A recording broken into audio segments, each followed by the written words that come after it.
যুদ্ধবিরতি আসলে এটা হচ্ছে ভারতের অনুযায়ী হচ্ছে। কথা আছে না যে ঠেলার নাম বাবাজি।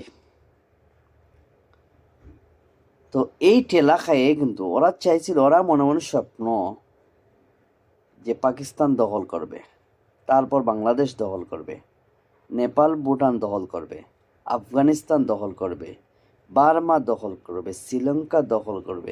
নিজের পুটকি ঠিক নাই, নিজের পাশা ঠিক না করে রাষ্ট্রে দখল করবে, তাই না?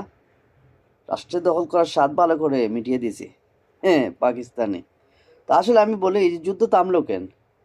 এইটা ভারতকে একবার গাজায় পরিণত করে দেওয়া উচিত ছিল। তো এরা যে কত বড় বিতু কাপুরুষের দল, তো এই তো প্রমাণিত হয়ে গেছে। কারণ একটি রাষ্ট্রের সাথে তো পেরে উঠতে পারছে না, ওরা মনে করছে যে এদের ভূখণ্ড বড়। কিন্তু ওরা কিন্তু ভুলে গেছে যে মুসলিম কি জিনিস। ভারতের মুসলমানদের কথা আমি হিসাবেই রাখি না, কারণ ভারতের যে মুসলমান ও হিন্দুদের সাথে থাকতে থাকতে তাদের ভিতরে যে একটা হিন্দুত্ব ঢুকে পড়ছে।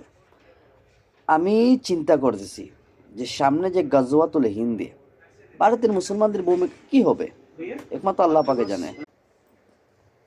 তাদের যে ভূমিকা, এটা নিয়ে তো অনেকটা শঙ্কিত হবার কথা। কারণ যেভাবে তারা এই যে ভারত পাকিস্তানের একটা সংঘাতে তারা এই মুসলমানরাই হাত উঠিয়ে দোয়া করছে, ও আবার এটাও দেখা গেছে যে মোদিকে বলছে যে পাকিস্তানকে যাতে ধ্বংস করে দেয়।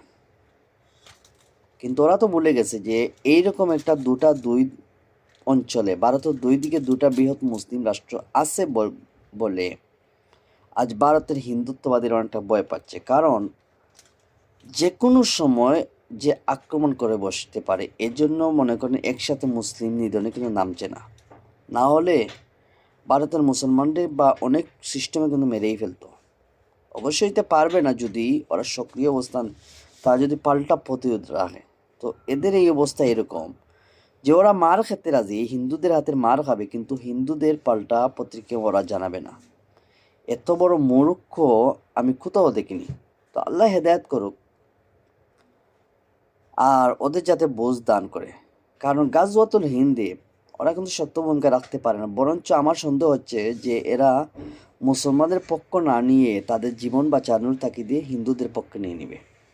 তারা এই দেশের প্রতি অন্ধবিশ্বাস, অথচ তাদের ইমান বাঁচানো হচ্ছে ফরজ, এটা কিন্তু তারা ভুলে গেছে। তো এটা বোঝা উচিত তাদের প্রত্যেকের।